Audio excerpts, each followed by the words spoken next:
As an Afghan, it's very, very hard for us to watch what's going on in our home country.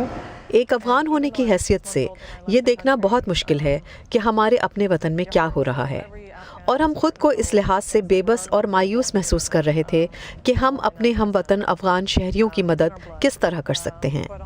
تو اپنے ان افغان ہم وطنوں کے لیے ہم عطیات جمع کر رہے ہیں جنہیں یہاں ڈی ایم وی ایریا میں آباد کیا جا رہا ہے، اور پھر فوری طور پر عطیات آنا شروع ہو گئے۔ ہم نے منگل کی رات انسٹاگرام پر پوسٹ کیا کہ ہم بدھ سے چندہ جمع کرنا شروع کر دیں گے۔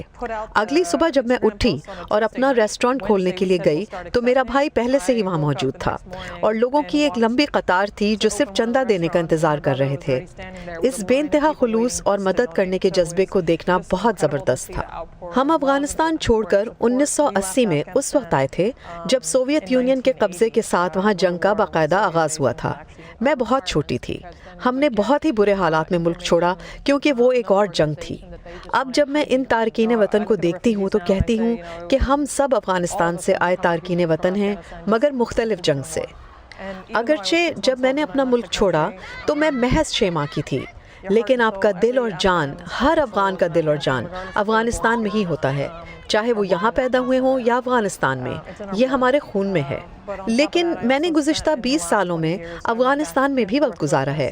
میں سن 2005 سے بہت سے کاموں کے لیے افغانستان آتی جاتی رہی ہوں۔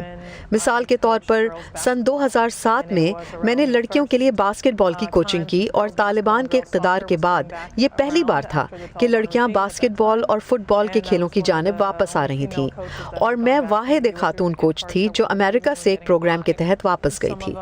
اس وقت ان میں سے کچھ ایسے حالات میں پھنسے ہوئے ہیں کہ وہ ملک سے باہر نکلنے کے لیے مدد چاہتے ہیں، اور انہیں محسوس ہوتا ہے، خاص طور پر لڑکیوں کو، کہ ان کی زندگی نہ صرف خطرے میں ہے بلکہ بالکل تباہ ہو گئی ہے۔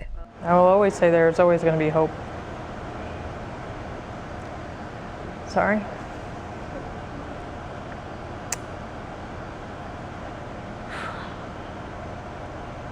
They're strong and they're powerful. وہ مضبوط ہیں، طاقتور ہیں۔ اب ان کی ہمت دیکھیے کہ وہ کابل کی سڑکوں پر سراپا احتجاج ہیں، اپنے حقوق کے لیے لڑ رہی ہیں جس کی وہ حقدار ہیں۔ وہ اس سے زیادہ تو کچھ نہیں مانگ رہی جو انسانیت کو انہیں دینا چاہیے۔ They're not asking for more than what humanity should give them. کوئی بھی پناہ گزین اپنا ملک چھوڑنا نہیں چاہتا، اور خاص طور پر یہ پناہ گزین جس طرح نکلے ہیں وہ ہولناک تھا۔ چنانچہ اپنے عطیات کے ذریعے ہم چاہتے ہیں کہ انہیں کم از کم تھوڑا سا امن اور یکجہتی کا احساس ہو سکے، اور یہ کہ ہم سب ان کی مدد کے لیے یہاں ہیں۔